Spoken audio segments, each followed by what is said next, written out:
আমরা বেরিয়ে পড়েছি তারকেশ্বরে যাওয়ার জন্য।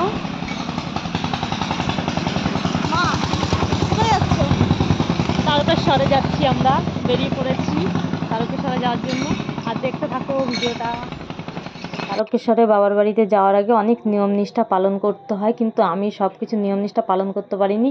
1 মাস আগে ধরা বাঁধতে হয়, হবিষ্য খেতে হয়। হ্যালো নমস্কার বন্ধুরা, আজকে চলে এসেছি নতুন একটা আবার ভিডিও নিয়ে। কন্টেন্টের কোনো বিষয় ছিল না, বাড়িতে প্রায় বেরোচ্ছিলাম, বলতে গেলে একটু কাজের উদ্দেশ্যে যাচ্ছিলাম। আর কাজে ক্ষেত্রে দেখা গেলো ব্লগার মানে সেলিব্রিটি, আমার পাশের বাড়ির সেলিব্রিটি। চলো তোমাদের সঙ্গে শেয়ার করা যায় কি ঘটনা। তো আমার পক্ষে তো অত সম্ভব না, তাই আমি 2 দিন নিরামিষ খেয়ে 5 বাড়ি ভিক্ষা মেঘে আমি বেরিয়ে পড়লাম, রওনা দিয়ে দিলাম বাবার বাড়ির উদ্দেশ্যে। এখানে আমি চাল আলু জ্বালানি নিয়ে নিয়েছি। নিমাই তীর্থের ঘাটে গিয়ে অবশ্যটা আমি করে নেব, তারপরে আমি ওখান থেকে হেঁটে রওনা দিয়ে দেবো বাবার বাড়ির উদ্দেশ্যে।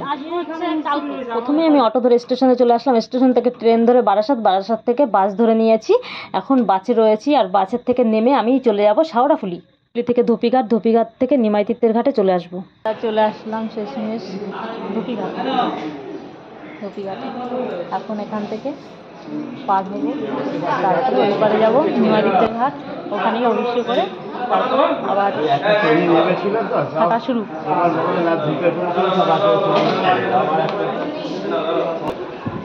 এই অগ্নিমূল্যর বাজারে যদি ভাড়া কম থেকে থাকে, একমাত্র এই লঞ্চ ঘাটের ভাড়াটা একটু কম। আগে ছিল 2 টাকা, এখন হয়েছে 7 টাকা। একমাত্র এই ভাড়াটা একটুখানি কম দিতে হয়েছে আমাদের, তাই পার হলাম আমরা ওই পারে পার যাওয়ার জন্য। আর একটা মজার ব্যাপার হচ্ছে, এই যে জেডি ঘাটটা লোহার তৈরি, আর এত মানে রুটি করা চাটুর মতো তেতে রয়েছে, মনে হয় রুটি বেলে দিলেই ভাজা হয়ে যাবে। এত পরিমাণে গরম, এত পরিমাণে আমাদের পায়ে পুরো পুড়ে ঠোসা পড়ে গেছে। এখানে যেতে যেতে রাস্তায় তো গরম ছিলই, আরও এই জেটি ঘাটে আরও মারাত্মক গরম, মারাত্মক। পুরো রুটি ভাজা চাটু যেরকম তেতে থাকে সেরকম তেতে রয়েছে, আর বীভৎস গরম। আর আমরা এখন গঙ্গা পার হচ্ছি। গঙ্গার একটুখানি দৃশ্য তুলে ধরলাম তোমাদের সামনে দেখানোর জন্য, যে এত গরম থেকে এসে এই গঙ্গাটায় মনে হচ্ছে একটুখানি হাত ভিজিয়ে নিই বা পা ভিজিয়ে নিই, তাহলে হয়তো মনটা একটু তৃপ্তি পাবে। তা তো আমাদের এখানে এইভাবে আমরা হাত দিতে পারবো না, তাই আমরা একটুখানি ক্যামেরা বন্দি করে নিলাম যে এত সুন্দর দৃশ্যটা। আর তোমাদের সামনে তো তুলে ধরতেই হবে, যে এত গরম থেকে এসে এত সুন্দর একটা ঠান্ডা পরিবেশ, খুবই ভালো লাগলো। আর ঠান্ডা হাওয়া দিচ্ছিল, ফুরফুরে মানে আমেজটাই অন্যরকম হয়ে গেল। ব্যাস, আর কি চলে আসলাম এপারে। এটা এখন এই লঞ্চটাকে বেঁধে দেওয়া হবে। ওই লঞ্চটার সঙ্গে, এটা লঞ্চ বলবো না, হয়তো অন্য বোট বা কিছু একটা হবে। যাই হোক, আমি ভুলভাল বলে ফেললাম তোমাদের সামনে, তোমরা বুঝে নিও। এখন দেখো কীভাবে দড়িয়ে যাচ্ছে, প্রচণ্ড গরম, প্রচণ্ড। আমি ভাবছি কী করে পার হবে এটা, কিন্তু দেখলাম ওই পারটা যেটা ছিল না, এই বস্তাগুলো ভিজিয়ে দিয়েছে, আর এই পারটাই বস্তাগুলো ভিজিয়ে দিয়েছে, ওই পারে ছিল না এটা। তার জন্য প্রচুর কষ্ট ভোগ করতে হয়েছে আমাদের, পুরো পাটা পুড়ে গেছে। আর এখানে দেওয়া আছে, কিন্তু দিলে কী হবে, এত পরিমাণে লোক, ওর উপর থেকে সবাই হেঁটে যেতে পারবে না, 2-4 জনই যেতে পারবে। তাই আমি দৌড়ে চলে গেলাম ওখান থেকে, স্পিডে উঠে গেলাম উপরের দিকে, যে উপরের দিকটা ঠান্ডা আছে, চলে আসলাম ঠান্ডায়। আর এত স্পিড ছিল আমার যে আমি ছিটকে বেরিয়ে গেছি ওই পারে, আমাকে টিকিটটাও পর্যন্ত চেক করতে পারেনি, এত স্পিড আমি বেরিয়ে। এখন আমি চলে যাবো নিমাই তীর্থের ঘাটে। এখানে অনেক টোটো দাঁড়িয়ে রয়েছে, বলেছে টোটোতে ওঠার জন্য, কিন্তু আমি টোটোতে উঠবো না, কারণ 10 মিনিটের রাস্তা, 10 টাকা করে নেবে। তা আমি অতটা টাকা খরচা করতে চাচ্ছি না, কারণ আমার এই টাকার মধ্যেও ফিরতেও হবে। আমার কাছে সামথিং টাকা আছে, আমার অনেক টাকা নেই, অল্প টাকার মধ্যে আমার চলতে হয়। তাই আমি এখন হেঁটেই যাচ্ছি। আর আমি পৌঁছেও আসছি তাড়াতাড়ি। আমি এখন পরপর 3টে ঘাট আছে, তা 3টে ঘাটের মধ্যে আমার ওই ঘাটগুলো পছন্দ না, আমার এই নিমাই তীর্থের ঘাটটাই বেশি পছন্দ, কারণ এই ঘাটটা আমার অনেক পরিচিত, কারণ আমি 2-3 বার এসেছি আগে এই ঘাটে। আর এইখানে একটা মন্দির রয়েছে, জগন্নাথ মন্দির আছে, হনুমানজির মন্দির আছে। আমি চাই আগে মন্দিরটা দর্শন করে প্রণাম করে তারপরে ঘাটে যাব ভবিষ্য করার জন্য।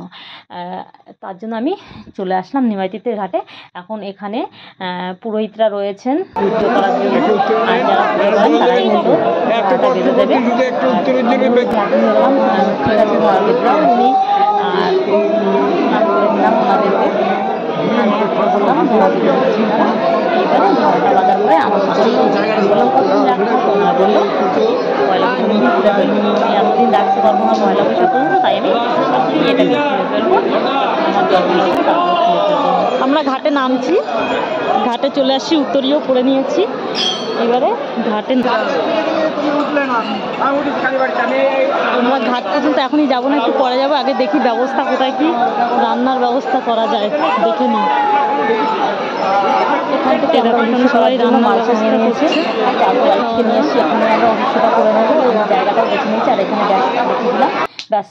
আমরা এখন ঘাটে স্নান করতে এসেছি। কি ঘাটটার নাম? নিমাইতীর্থের ঘাট। নিমাইতীর্থের ঘাটে স্নান করতে এসেছি, ভবিষ্য করেছি করে এখন নিমাইতীর্থের ঘাটে স্নান করছি। কি সুন্দর হাওয়া দেখো।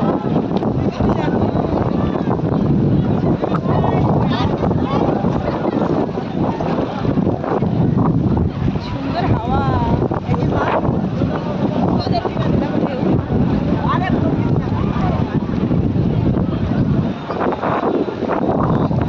এখন স্নান করবো, স্নান করে ঘটে জল নেবো।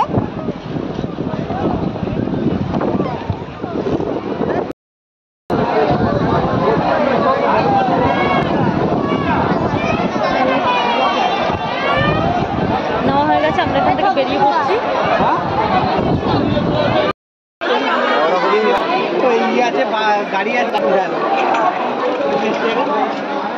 আমরা বেরিয়ে গেলাম এখান থেকে।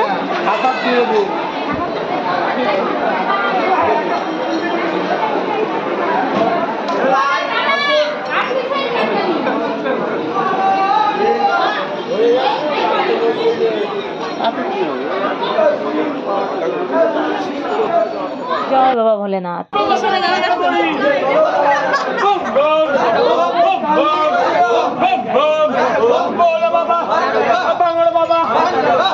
এখানে মজার বিষয় হলো এই খালি পায়ে কাঁধে বাগ নিয়ে অনেক দূর দূর থেকে এনারা আসেন এই নিমাইতীর্থের ঘাটে জল নেওয়ার জন্য। আর নিমাইতীর্থের ঘাটের জল নিয়ে বাবার নাম জপ করতে করতে, বাবার নামের শ্লোক বলতে বলতে এনারা হেঁটে চলেন বা দৌড়ে ছুটে চলেন।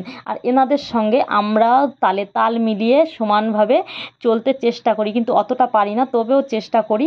আর আমরা প্রায় পৌঁছে এসে গেছি এখন আসলাম ডাকাত কালীবাড়ি।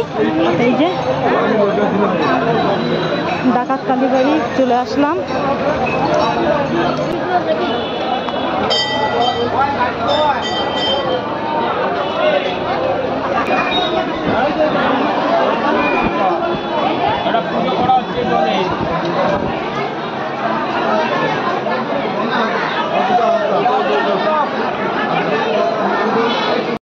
করা হয় না মোটে।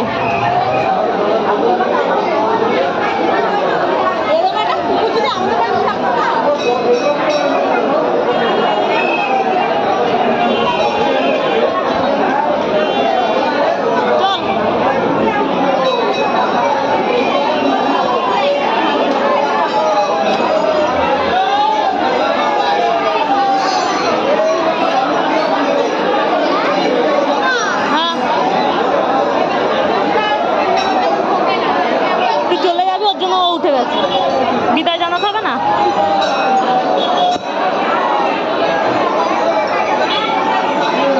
অন্য বিস্কুট ছিল তো। দেখো সব রাস্তার কুকুরগুলোকে আদর করছে।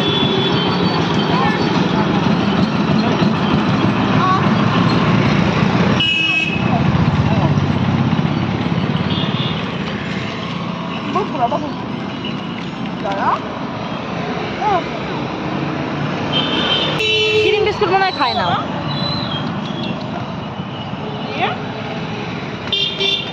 আরে জড়ায় ধরে রাস্তা তুই বিস্কুট বেশি করে নিয়ে আসতে, অন্য খাবে না ও জোর করে খাওয়াচ্ছে। দেখ মুখের মধ্যে হাত দিয়ে খাওয়ানোর কি আছে। দেখ রাস্তায় এসে বিশ্রাম নিচ্ছি, এখন আমরা ক্লান্ত হয়ে গেছি। এখন হাঁটা থেকে বিরতি নিয়েছি, একটু জল খেয়ে নিই। এখন ক্লান্ত বহু। কুত্তাটা দেখতে সবাই হেঁটে যাচ্ছে আর আমরা দাঁড়িয়ে আছি। আর আমাদের বন্ধু দেখো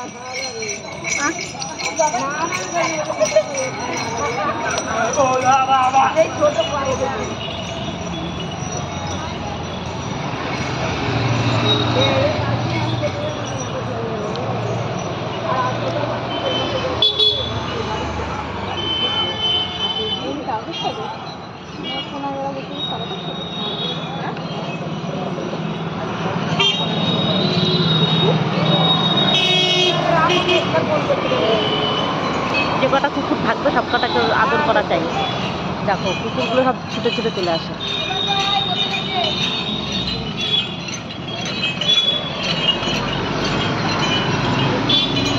আমরা এখন আবার হাঁটা শুরু করবো, একটু রেস্ট নিলাম কারণ পা চলছে না, পায়ের অবস্থা খুব খারাপ।